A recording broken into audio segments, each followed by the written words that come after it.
100 साल बाद उसके 100 साल से भी ज्यादा बाद उसके भी अगर पूरा भारतवर्ष कोई युवा आइकॉन ढूंढता है कि युवाओं को सबसे अधिक शक्ति देने वाला कोई आदमी कौन हो सकता है इस देश में,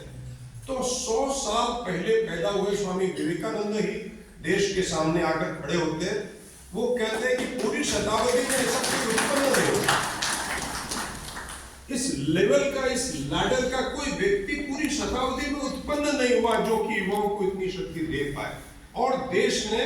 राष्ट्रीय युवा दिवस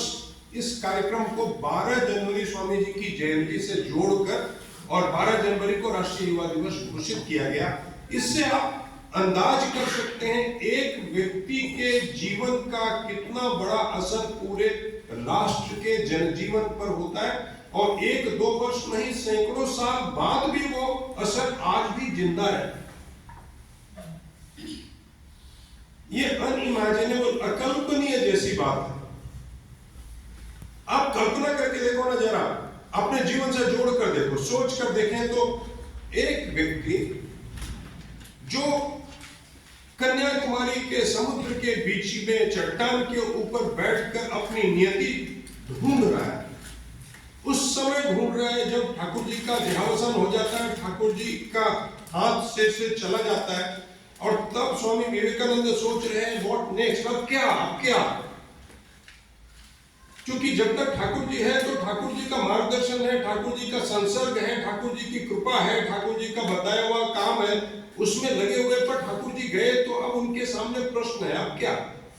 और वो पूरा देश पार करके समुद्र तट पर, समुद्र के बीच में से गुजरकर उस चट्टान के ऊपर जाकर बैठकर और सोचते व्हाट नेक्स्ट, अब क्या।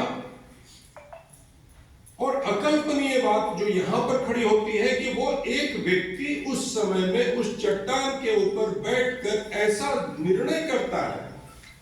अंतस आवाज से, अंतस चेतना के माध्यम से खड़ा होकर कहता है कि मैं तो इस धरती को प्राणवान करने आया, मैं जगाने आया हूं इस देश को। ये मेरे जीवन की नियति है कि मैं इस देश के युवाओं को जगाने आया हूं, इस देश को जगाने के लिए। अकेला व्यक्ति जिसके